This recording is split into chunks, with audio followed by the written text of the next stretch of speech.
If you look closely at many of the world's major innovation hubs, an interesting pattern begins to emerge. Silicon Valley grew in close connection with Stanford University. Boston's technology ecosystem is deeply tied to MIT and Harvard. Cambridge in the United Kingdom developed alongside the University of Cambridge. And in Canada, the region around the University of Waterloo has become home to a dense network of startups, scale ups, and globally influential companies. Across the world, research institutions often serve as anchors for regional innovation.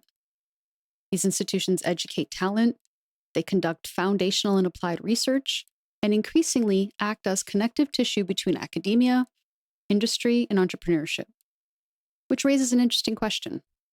What role do universities actually play in the innovation economy? Welcome back to the EdTech Curio Cabinet.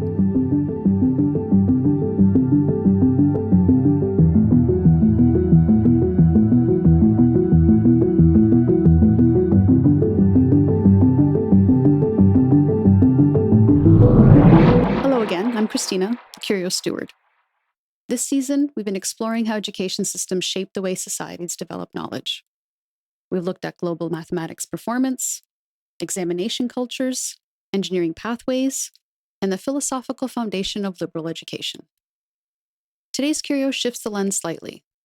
We're exploring the role universities play, not just as places of learning, but as active participants in shaping innovation ecosystems. Universities are often thought of primarily as teaching institutions, but increasingly, they are also centers of research, engines of entrepreneurship, and catalysts for economic development. Understanding this expanded role helps us see how education systems interact with broader technological and economic change. The modern research university emerged in the 19th century, influenced heavily by the Humboldtian model of higher education developed in Germany. This model emphasized the integration of teaching and research. Professors were not only responsible for transmitting knowledge, they were expected to create it. This shift fundamentally changed the role of universities. They become sites of discovery, places where new ideas were generated, tested, and refined. Over time, research universities evolved into key drivers of scientific innovation. Economist Paul Romer, known for his work on endogenous growth theory, argued that economic growth is often driven not just by capital or labor, but by the production and diffusion of new ideas. And universities sit at the center of that process.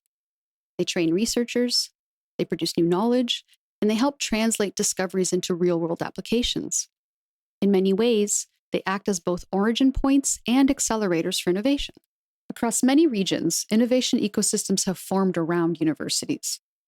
These clusters are rarely made up of a single institution. Instead, they include interconnected networks of research institutions, technology companies, venture capital communities, and startup incubators and accelerators. Universities act as hubs within these networks. Students move between academic research and entrepreneurial ventures. Faculty collaborate with industry partners. Ideas are developed in laboratories, and they find their way into startups, and eventually back into global markets. This pattern reflects something fundamental about modern innovation. It rarely happens in isolation. It emerges from collaboration, from the constant exchange of ideas between people, disciplines, and organizations. And this is something I've seen quite directly. At Waterloo, there was always a sense that the university didn't exist apart from the surrounding ecosystem. It fed it through co-op programs, through research partnerships, through a steady flow of graduates moving into and founding companies. So the boundary between university and industry felt intentionally porous. Much like what we see around MIT, Stanford, or Cambridge, the university becomes more than an institution. It becomes a part of a living system. Now, universities are among the oldest institutions in society. Some have existed for centuries. They are designed in many ways for stability, for preserving knowledge, for maintaining academic standards, and ensuring intellectual continuity across generations. But innovation operates very differently. It requires experimentation, risk-taking, and at times rapid change. This creates a fundamental paradox. Universities must simultaneously act as stewards of established knowledge and as engines of disruption. They must preserve the past while helping invent the future. Balancing these roles is not straightforward. Too much emphasis on stability can slow innovation. Too much emphasis on disruption can erode the foundations that make innovation meaningful in the first place. And yet, the most successful institutions seem to find ways to do both.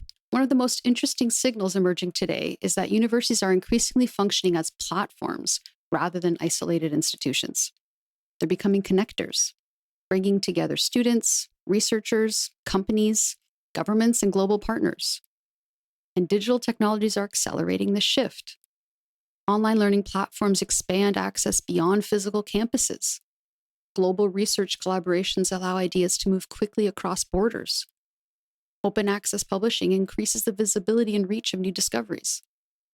Education is no longer confined to a single institution or geography, and universities are increasingly acting as nodes within a broader, interconnected knowledge network, not just producing knowledge, but enabling its movement. Universities have always played a central role in shaping how societies produce and transmit knowledge. But in the modern innovation economy, that role is expanding. They are no longer just places where students learn. They are environments where ideas are created, tested, challenged, and transformed into technologies that shape the world.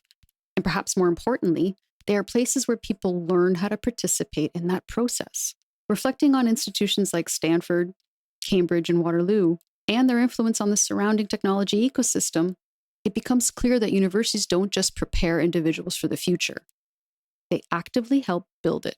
Understanding that role helps us see why education systems remain so central to technological progress. Education technology evolves quickly. New tools, new systems, new possibilities emerging all the time. But the deeper patterns, how knowledge is created, shared, and applied, change much more slowly. That's why we keep the cabinet open. Thanks for exploring the EdTech Curio Cabinet.